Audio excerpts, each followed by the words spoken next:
So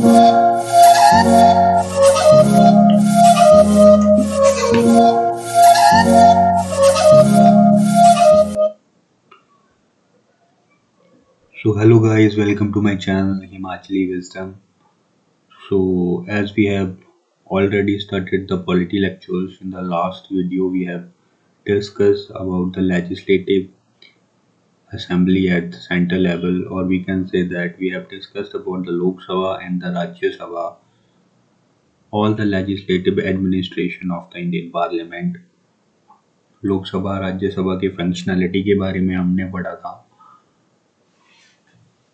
तो आज के लेक्चर में हम देखेंगे कि लोकसभा में जो डिफरेंट मेजॉरिटीज होती हैं किसी भी बिल को पास करने के लिए, राज्यसभा में लोकसभा में डिफरेंट तरीके की मेजॉरिटीज होती हैं, सो दैट हमारे जो रूल जो हैं वो इम्प्लीमेंट किए जा सकें। As we have discussed in the last lecture that जो लेजिस्लेटिव एडमिनिस्ट्रेशन होती है वो लॉ मेकर्स होते हैं, बट उन लॉ को बनाने के लिए हमें कुछ पॉलिसीज़ की ज़रूरत पड़ती है, उनको पास कराने की ज़रूरत पड़ती है in the both house of the people. तो वो जो पासिंग की टेक्निक होती है वो किस तरह से हमारे इंडियन पार्लियामेंट में वर्क करती है, how it will other constitutional amendment bills or other ordinary bills or finance bill or the money bills किस तरह से जो है वो दोनों हाउसेस में पास किए जाते हैं, उसके बारे में हम डिस्कस करेंगे in our today's lecture. So let's roll the video.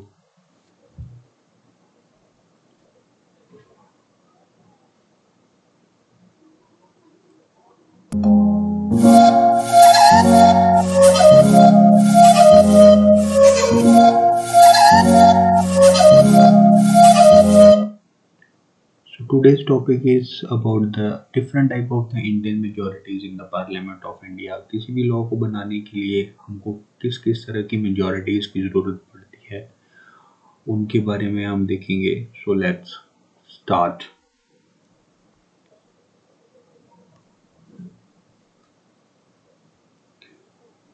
सबसे पहले मेजॉरिटी जो आती है वो होती है सिंपल मेजॉरिटी के बारे में हम देखेंगे। तो व्हाट इज सिंपल मेजॉरिटी? जो सिंपल मेजॉरिटी रहती है, दिस इज सिंपल मेजॉरिटी। तो सिंपल मेजॉरिटी जैसे कि इसके नाम से पता चल रहा है कि एक तरीके से जितने भी लोकसभा के मेंबर होंगे वो मेजॉरिटी में अगर किसी बिल को पास करते हैं तो उसे हम सिंपल मेजॉरिटी बोलते हैं। सिंपल मेजॉरिटी के चलते जो है हम डिफरेंट बिल्स को पास कर सकते हैं। कौन कौन से बिल को पास कर सकते हैं उसके बारे में डिस्कस करेंगे। तो सबसे पहले जान लेते हैं कि जितना भी लोकसभा या प्रेजेंट हाउस की स्ट्रेंथ होती है उसकी 50% से ज़्यादा जो मेंबर्स होते हैं वो मिलके सिंपल मेजॉरिटी बनाते हैं। For example in the Lok Sabha we have 545 seats in the present, उनमें से 50% से ज़्यादा दैट इज 273 का जो आंकड़ा होगा वो सिंपल मेजॉरिटी कहलाएगा। अगर इनमें से एक भी नीचे रहता है, ऊपर हो जाए तो कोई फर्क नहीं पड़ता है, लेकिन एक भी मेंबर अगर मना कर देता है तो वो मेजॉरिटी नहीं बनती है, वो इक्वल डिस्ट्रीब्यूशन हो जाती है। तो किसी भी बिल को पास करने के लिए simple majority is the more than the 50% of the existing members of the house. तो सिंपल मेजॉरिटी को किन किन बिल्स को पास करने के लिए यूज करते हैं उसके बारे में हम देखते हैं। जितने भी ऑर्डिनरी बिल्स होते हैं, जो भी छोटे मोटे बिल होते हैं, उनको पास करने के लिए सिंपल मेजॉरिटी का यूज किया जाता है। मनी बिल, जो मनी बिल होता है जिसको हमने डिस्कस किया था लास्ट लेक्चर में, that is need to be only present in the Lok Sabha, वो भी सिंपल मेजॉरिटी से पास किया जाता है। इसी तरीके से जो फाइनेंशियल रिलेटेड बिल्स होते हैं वो भी सिंपल मेजॉरिटी से पास किए जाते हैं। अगला आता है कि confidence motion and the no confidence motion. Confidence motion से अभिप्राय यह है कि अगर फॉर एग्जांपल 5 साल के टेनर के बाद लोकसभा के लिए नए इलेक्शन होते हैं, इसमें कोई नई पार्टी चुनकर आती है, तो उसमें जो काउंसिल ऑफ द मिनिस्टर है उसको अपनी मेजॉरिटी दिखाकर अपना कॉन्फिडेंस पार्लियामेंट में पास करना होता है। उसको अपनी मेजॉरिटी दिखाकर अपने पार्टी की जो रोबस्ट नेचर है उसको कॉन्फिडेंस के ज़रिए दिखाना होता है कि पार्लियामेंट में कि हाँ, हमारे पास इतने मेंबर्स का सपोर्ट है, तो हम जो है पार्टी बना सकते हैं। तो उसको बोलते हैं कॉन्फिडेंस मोशन। अगर किसी पार्टी के बाद इलेक्शन को जीतने के बाद अगर वो पार्लियामेंट में अपना कॉन्फिडेंस या अपनी मेजॉरिटी को साबित करने में बिल्कुल फेल रहती है, तो उस गवर्नमेंट की सरकार नहीं बनती। उसके बाद जो है प्रेसिडेंट के द्वारा जो है, या जो भी स्पीकर या चेयरमैन होता है हाउस का, उनके द्वारा जो है जो मेजॉरिटी पार्टी है उसको कॉन्फिडेंस में लाकर सरकार को बनाया जाता है। तो for the stable government you need to pass your confidence motion in the parliament, remember that. उसके बाद आता है joint session of the parliament. जब भी joint session of the parliament होता है तो उसको जो हेड करता है, हमने लास्ट लेक्चर में डिस्कस किया था, उसको हेड करता है हमारा जो होता है स्पीकर ऑफ द लोकसभा। और जो joint session of the parliament होता है वो सिंपल मेजॉरिटी के द्वारा ही पारित किया जाता है कि हाँ, अगर वहाँ पे राज्यसभा और लोकसभा के बीच में कोई भी डिस्प्यूट या कोई भी ब्लॉक हेड रहता है तो सिंपल मेजॉरिटी के द्वारा ये प्रावधान है कि हम जो है दोनों जो हाउसेज होते हैं उनकी मीटिंग को कंडक्ट करवा सकते हैं in the presence of the speaker of the Lok Sabha.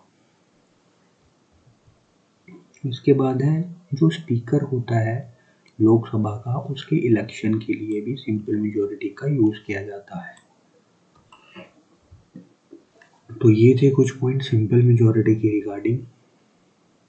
आगे बढ़ते हैं।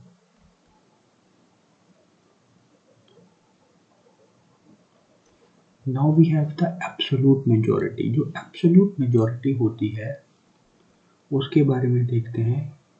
एब्सोल्यूट मेजॉरिटी भी जो 50% होता है पूरे लोकसभा या राज्यसभा का किसी भी हाउस का, उसके 50% से ज़्यादा की जो मेजॉरिटी होती है वो भी एब्सोल्यूट मेजॉरिटी कहलाती है, just like a simple majority.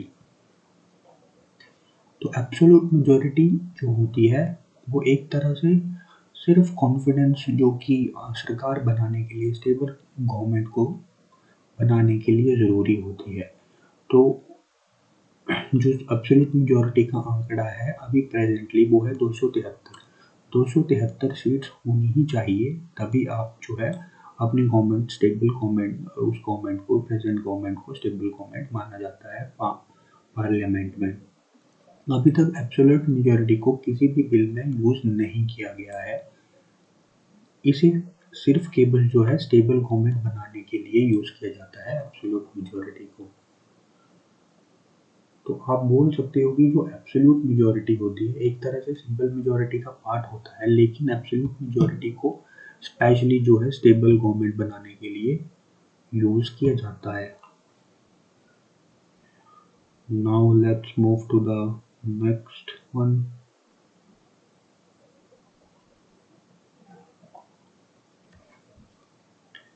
अब है हमारे पास effective majority. That what is the effective majority.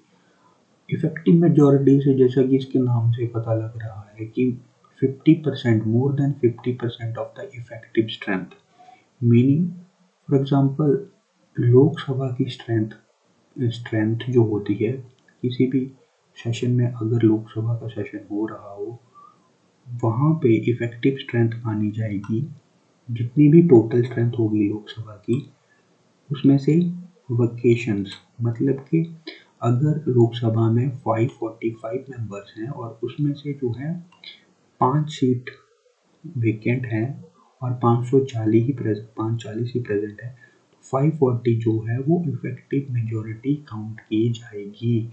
It means that effective majority is equal to total strength minus vacations. अब हम देखते हैं कि इफेक्टिव मेजॉरिटी को कहाँ पे यूज कर सकते हैं। इफेक्टिव मेजॉरिटी को स्पेशली जब भी स्पीकर और जो डेप्यूटी स्पीकर होते हैं लोकसभा के उनके रिमूवल में यूज़ किया जाता है। Very important question from the polity examination. इसी तरह चेयरमैन जो होते हैं दैट इज वाइस प्रेसिडेंट को रिमूव करने के लिए और डेप्यूटी चेयरमैन को रिमूव करने के लिए राज्यसभा में भी इफेक्टिव मेजॉरिटी को पास करने का प्रावधान हमारे पार्लियामेंट इंडियन कॉन्स्टिट्यूशन में है। So this is all about the effective majority.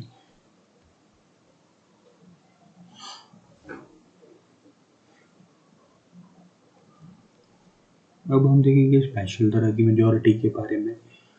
तो स्पेशल मेजॉरिटी वो मेजॉरिटी होती है, सिंपल मेजॉरिटी, एब्सोल्यूट मेजॉरिटी और इफेक्टिव मेजॉरिटी को छोड़कर जितने भी मेजॉरिटी के साथ बिल्स पास किए जाते हैं वो स्पेशल मेजॉरिटी के अंदर आते हैं। तो मेनली आप स्पेशल मेजॉरिटी में इतना याद रखिए कि जितने भी मेंबर्स होते हैं उसका 2/3 हिस्सा जो है वो प्रेजेंट रहना चाहिए वोटिंग के दौरान। फॉर एग्जांपल 250 अगर राज्यसभा के मेंबर्स हैं तो उसका अगर और वहाँ पे कोई बिल पास करना है तो 250 का जो 2/3 पार्ट होगा वो हाउस में प्रेजेंट रहना चाहिए और वोटिंग भी उनकी ही मानी जाएगी। अब हम देखते हैं कि स्पेशल मेजॉरिटी को कहाँ कहाँ पे यूज़ किया जाता है। स्पेशल मेजॉरिटी को मेनली जो हमारा, जैसे हमने कुछ इंपॉर्टेंट आर्टिकल्स के बारे में पढ़ा था लास्ट लेक्चर में, आर्टिकल्स का वीडियो आपको मेरे ऊपर आई बटन पे मिल जाएगा। तो आर्टिकल जो 368 है कॉन्स्टिट्यूशन का, उसको अगर उसके अकॉर्डिंग जो अमेंडमेंट्स होती हैं बिल्स की, किसी बिल में कोई संशोधन लाना है, कोई नया रूल पास करना है, किसी बिल को अमेंड करना है, तो उसको पास करने के लिए स्पेशल मेजॉरिटी का होना ज़रूरी है।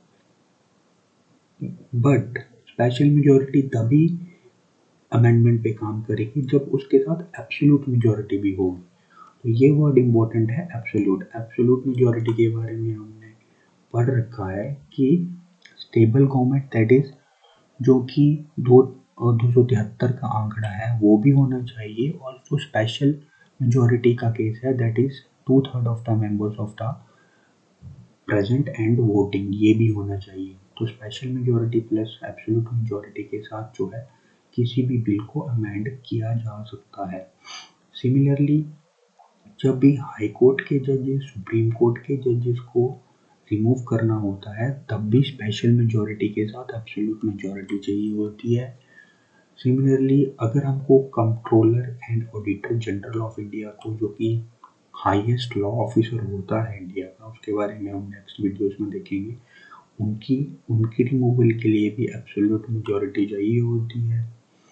सिमिलरली अगर हमको national emergency that was done in the article 352 of the Indian constitution, अगर नेशनल इमरजेंसी को लगाना है इंडिया में तब भी हमको स्पेशल मेजॉरिटी के साथ एब्सोल्यूट मेजॉरिटी को की प्रस्तावना को पास करना पड़ता है। इसी तरह से जो राज्यसभा में आर्टिकल 312 है, राज्यसभा में आर्टिकल 312 है, जब राज्यसभा, जो कि राज्यसभा की एक स्पेशल पावर होती है कि जिसमें जो राज्यसभा है all India services, knew all India services को कंडक्ट को इंट्रोड्यूस कर सकती है एज एन गवर्नमेंट, तो उसमें भी हमें सिर्फ स्पेशल मेजॉरिटी का यूज़ करना पड़ता है। यहाँ पे एब्सोल्यूट मेजॉरिटी की ज़रूरत नहीं पड़ती है, स्पेशल मेजॉरिटी के साथ जो है काम हो जाता है। इसी तरह नेक्स्ट आर्टिकल है 249। जो आर्टिकल 249 है ये भी राज्यसभा का एक स्पेशल प्रोविज़न है, स्पेशल पावर है। जब राज्यसभा लेजिस्लेट करता है स्टेट मैटर्स में तब भी स्पेशल मेजॉरिटी हमको चाहिए होती है। इसी तरह स्पेशल मेजॉरिटी और कहाँ यूज़ होती है, जब जो लेजिस्लेटिव काउंसिल होती है, लेजिस्लेटिव काउंसिल जो होती है किसी स्टेट की, वो जस्ट सेम कार्य करती है जो कि राज्यसभा कार्य करती है at the level of the central government. तो legislative council is equal to the councils of the states in India. तो अगर हम आने वाले लेक्चर्स में देखेंगे कि हमारे जो कुछ 5 स्टेट्स हैं इंडिया के, वहाँ पे बाई कैमरियल गवर्नमेंट है, यानी कि वहाँ पे लेजिस्लेटिव काउंसिल्स भी है और लेजिस्लेटिव असेंबली भी है। लेकिन ये पावर स्टेट के पास होती है कि वो अपने स्टेट में लेजिस्लेटिव असेंबली रखना चाहती है या लेजिस्लेटिव असेंबली के साथ लेजिस्लेटिव काउंसिल रखना चाहती है या नहीं रखना चाहती है। It is up to them. तो लेजिस्लेटिव असेंबली जो होती है लोकसभा की तरह कार्य करती है और जो लेजिस्लेटिव काउंसिल होती है वो राज्यसभा की तरह कार्य करती है। तो अगर स्टेट चाहे तो लेजिस्लेटिव काउंसिल को रख सकती है और नहीं भी रख सकती है। एज ऑफ नाउ हमारे पास बिहार, यूपी, हैदराबाद, तेलंगाना और जे के पास जो है वो बाई कैमरियल, जे के पास तो नहीं है क्योंकि वहाँ पे अब जे इज नाउ यूनियन टेरिटरी। तो हमारे पास 4 स्टेट्स के पास जो है वो अभी बाई कैमरियल गवर्नमेंट है। बाई कैमरियल गवर्नमेंट मीन्स जहाँ पे लेजिस्लेटिव काउंसिल और लेजिस्लेटिव असेंबली दोनों कार्य करती है। अब जब स्टेट चाहे तो लेजिस्लेटिव काउंसिल को रिमूव भी कर सकती है। तो जब लेजिस्लेटिव काउंसिल को स्टेट रिमूव करना चाहती है तो अंडर आर्टिकल 169 कॉन्स्टिट्यूशन में ये प्रावधान है कि वो स्पेशल मेजोरिटी के चलते जो है लेजिस्लेटिव काउंसिल को अपने स्टेट से रिमूव कर सकती है। सो इस तरह से स्पेशल मेजोरिटी स्टेट लेवल पे कार्य करती है। और इम्पोर्टेंट पॉइंट है कि जब भी प्रेसिडेंट का रिमूवल करना होता है, अगर प्रेसिडेंट को किसी कारणवश जो है लोकसभा और राज्यसभा के द्वारा या मेंबर ऑफ द पार्लियामेंट्स के द्वारा या एमएलएस के द्वारा जो है वो किसी चीज़ में दोषी पाया जाता है तो वो उसके विरुद्ध जो है स्पेशल मेजोरिटी के चलते इम्पीचमेंट करा सकते हैं। तो impeachment means removal of the president under article, जो कि अंडर आर्टिकल 61 है हमारे कॉन्स्टिट्यूशन के। तो रिमूवल ऑफ द प्रेसिडेंट जो है वो स्पेशल मेजोरिटी से कराया जा सकता है। Now let's move to the next one.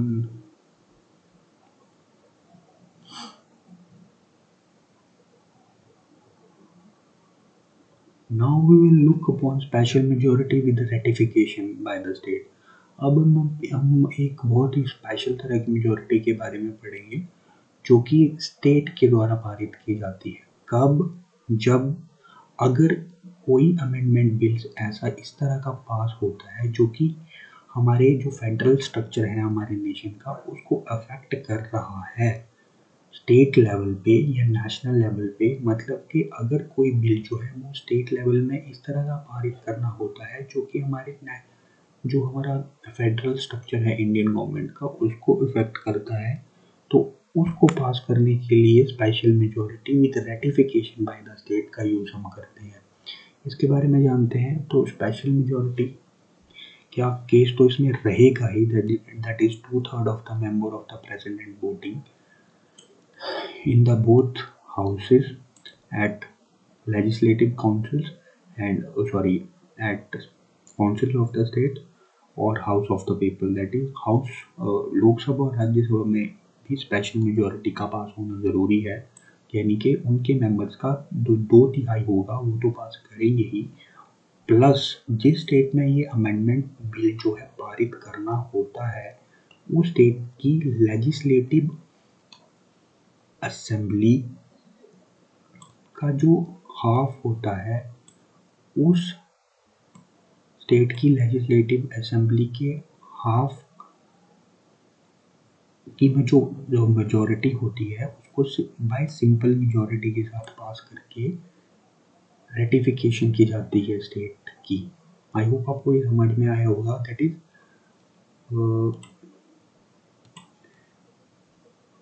2/3 जनसंख्या जो होगी लोकसभा या राज्यसभा की वो इस मेजोरिटी को स्पेशल मेजोरिटी को पास करती हो, प्लस किसी भी उस स्टेट के लेजिस्लेटिव असेंबली की strength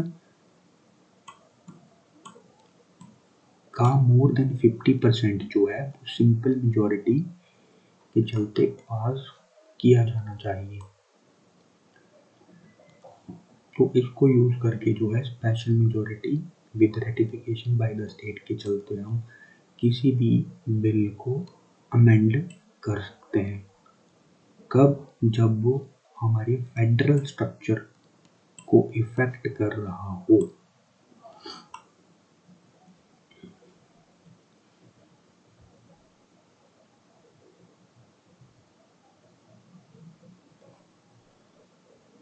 So thank you for watching my channel, and for more videos like my history lectures and for the other geographical lectures, English lectures, you can watch my videos by subscribing to my channel, and I will give you link on the I button so that you can press the I button and go directly from here.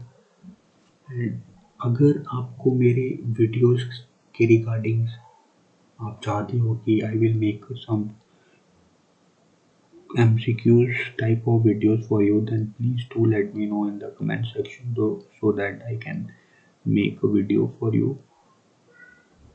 तब तक के लिए please be safe, stay at your home, be safe from the coronavirus. Just follow the instructions given by the Indian government to you, and Jai Hind.